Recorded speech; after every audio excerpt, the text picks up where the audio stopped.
What if songwriters and artists had not just 5, but 7 senses at their disposal? We're all familiar with sight, sound, smell, taste, and touch. But what are these other 2 senses that we so rarely hear about? So in this video, we're going to discuss these 7 senses and how they can become your 7 songwriting superpowers. And this video features highlights from our brand new online course, The Songwriting Process Start to Finish. A course that takes you step by step through not just 1, but 2 professional songwriting methods.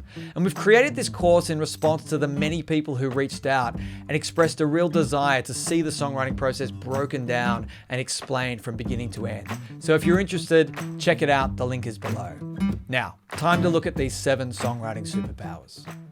Sense writing is a 10-minute writing exercise that is not specifically lyric writing. The whole point of sense writing is you are not in this minute zone of writing lyrics, because that can be quite limiting and puts a lot of pressure on you, right? So sense writing is actually more like free writing, but what you do is you pick a specific moment, scene, situation, or memory, and you spend 10 minutes writing as much as you can using descriptive sensory language. And the key here for me was to pick a memory or a moment that I remembered with this person and to deeply dive into that scene using all of the senses. So the senses that we can access when doing something like sense writing are sound, smell, sight, taste, touch, but we have 2 other senses as songwriters, which are really fun to access. The other sense is the organic sense, which we can also talk about as the inside body sense.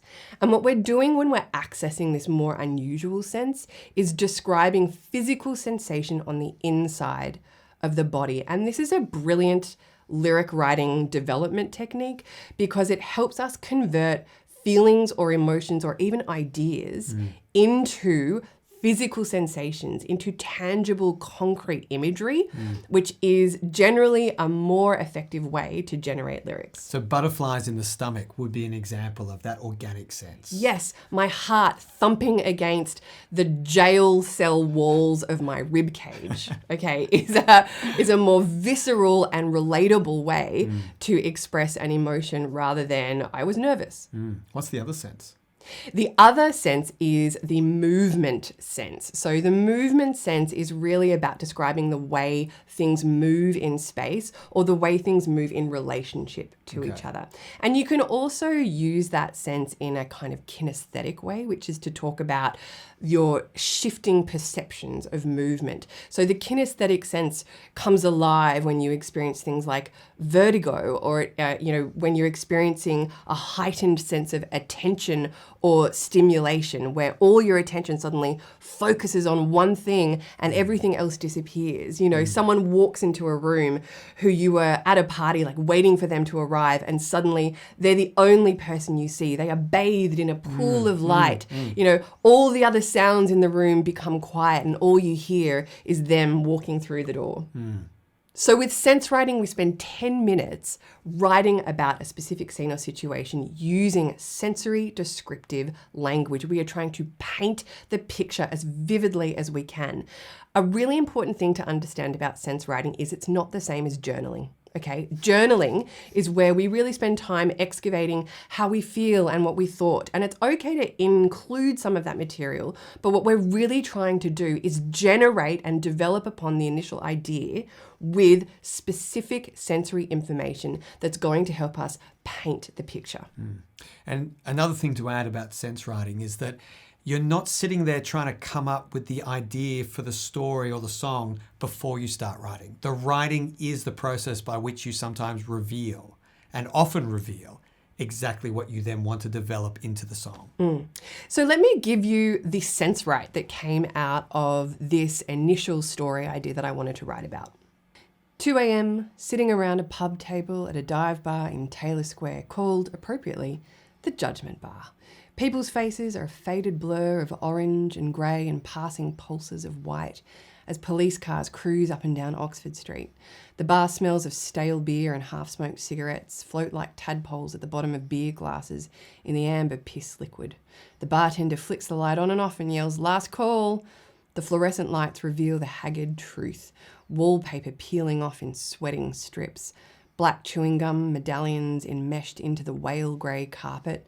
Who carpets a pub floor? It's the end of the night and we all swig the last of our drinks and gather our bags and jackets. Except my friend, who says, I think I'll stay for one more. So, Kep, can we just clarify why we're actually using this process? What are we hoping to achieve from this process? Sense writing is good for so many reasons when we're developing upon an initial idea. The first reason is we are looking to excavate our personal experience, our sensory experience, for really beautiful, vivid details. And those details can become lyrics. It's really important that we distinguish, though, that this is not lyric writing per se, but once we've written it, we can go back and mine through our writing for those gold nuggets. We can pick out lines in there that feel like they could become lyrics. And so in that piece of writing, there are lines there that went directly into the lyrics. So for example, stale beer and half-smoked cigarettes. To me, that's a really vivid image that really encapsulates that kind of environment, right? And tells us something about the scene, the setting, the time, the people, the environment, all that kind of stuff.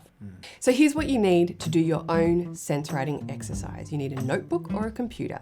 You need an initial idea, something that you want to write about, a feeling, an experience, an event, a person. You need a specific memory or moment, and then you need 10 minutes. And what you're going to do is write continuously for 10 minutes. You're not going to censor yourself.